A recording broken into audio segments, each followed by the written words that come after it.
4,32,000 वर्ष कलयुग की आयु है। 4,32,000। 32,000 वर्ष। अब सतयुग की आयु यदि निकालनी है तो 4,32,000 वर्ष में 4 का गुणा कर दे तो सतयुग की आयु निकलती है 17,28,000 वर्ष, जिसमें ध्रुव जी ने 36,000 वर्ष पर्यंत राज्य किया है। उस समय मनुष्यों की आयु 1,00,000 वर्ष की थी। 4,32,000 वर्ष में 3 का गुणा कर लें तो त्रेता की आयु 12,96,000 वर्ष है, जिसमें भगवान श्री रामचंद्र जी ने 11,000 वर्ष पर्यंत राज्य किया है। उस समय मनुष्यों की आयु 10,000 वर्ष की थी। मनुष्यों की मतलब आयु जो रहती थी उस समय 10,000 वर्ष रहती। हाँ, 4,32,000 वर्ष में 2 का गुणा कर दें तो द्वापर की आयु 8,64,000 वर्ष। उस समय मनुष्यों की आयु 1,000 वर्ष की थी।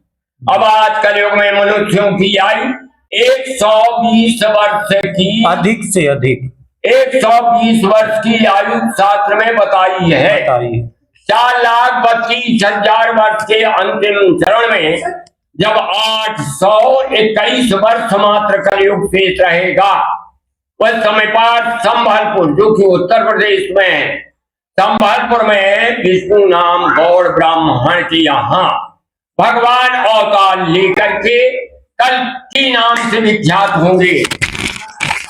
काले घोड़े की सवारी कर उस समय राक्षस का विनाश कर धर्म की स्थापना करते हुए पुनः सतयुग लगाएंगे। ऐसे 4 युग, चारों युगों में भगवान विष्णु की अवतार हैं। यह कि जिस युग में जैसा कार्य हुआ उसी तरह के कार्यरत है। आज कलयुग में जो हो रहा उससे नीचे विभूषित कलयुग भगवान है।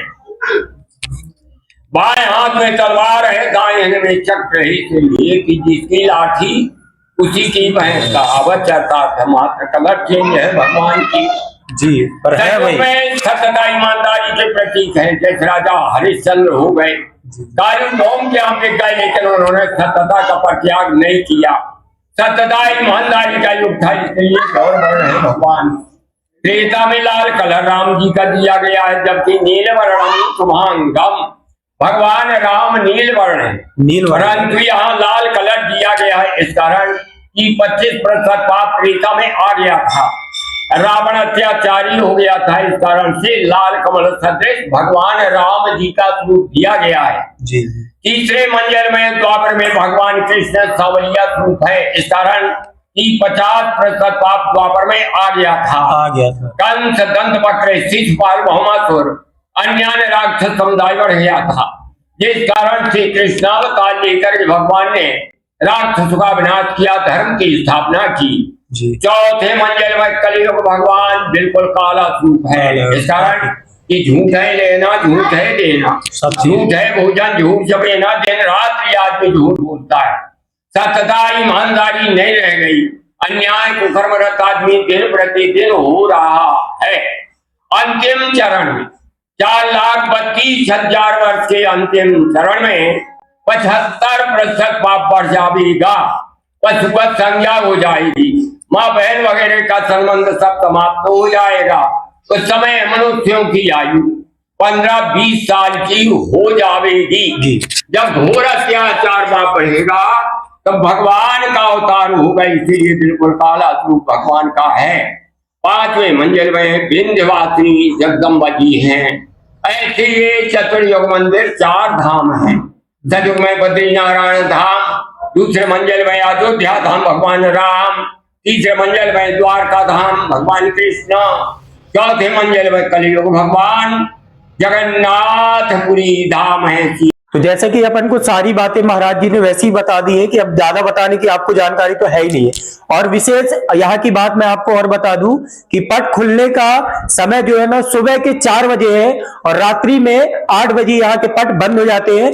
ये चतुर्युग मंदिर कहलाता है और मध्य प्रदेश के कटनी जिले में आता है, बड़ेरा में।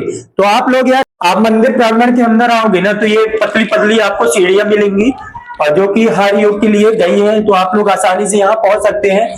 और आप लोगों को एक बाई एक मैं आपको दर्शन कराने वाला हूँ। अपन पहुंच चुके हैं सेकेंड फ्लोर में और यहाँ राम जी बैठाए गए हैं। राम जी के रूप में ये त्रेता युग कहलाता है, जो त्रेता युग में राम अवतार हुआ था उन्हीं को यहाँ पर दर्शाया गया है। और इसके बाद आएगा थर्ड फ्लोर। पहुंच चुके हैं थर्ड फ्लोर में, मतलब ये भगवान श्री कृष्ण की मूर्ति यहाँ बनाई गई है जो द्वापर युग कहलाता है ना। तो त्रेता, अब इसके बाद अपन पहुंचेंगे चौथे फ्लोर में, जो कि अभी प्रेजेंट में जो चल रहा है कलयुग। और अपन पहुंच चुके हैं चौथे फ्लोर में, मतलब कलयुग अवतार में। भाई ये इनकी अवतार अवधि जैसे कि महाराज जी ने बताया 432 लाख वर्ष है। मतलब भाई उस समय जब आप लास्ट टाइम में मतलब 25% आयु बचेगी ना, उस समय अपन लोगों की उम्र मात्र 10 से 15 साल रहेगी। तो भाई इस समय जो इनका रूप दर्शाया गया है पूरा ब्लैक में दर्शाया गया है और बोलते हैं कि इसमें इस युग में कल की अवतार होगा, तभी जाके ये जितने भी राक्षस हैं उनका वध होगा, तब जाके इस संसार का कारण होगा। तो आप लोग इस मंदिर पे आना बिल्कुल भी ना भूले भाई। ये एक ऐसा मंदिर है जो सारे युगों को एक साथ सहयोग के रखा गया है। जैसे कि उन्होंने बताया इस मंदिर को बने हुए अभी 41 वर्ष हो गए हैं। मतलब विजय भैया है, विजय दादू पटेल, जी हाँ, दादू पटेल के द्वारा बनाया गया ये भव्य मंदिर है। तो आप लोग भाई उनका तो बहुत बहुत धन्यवाद मैं करूंगा, जो उन्होंने जो भी उनके मन में यह विचार आया होगा तो इस मंदिर की स्थापना उन्होंने कराई है, जो कि अपने मध्य प्रदेश के कटनी जिले में है। तो आप लोग ये लोकेशन पे जरूर आइएगा। Thank you.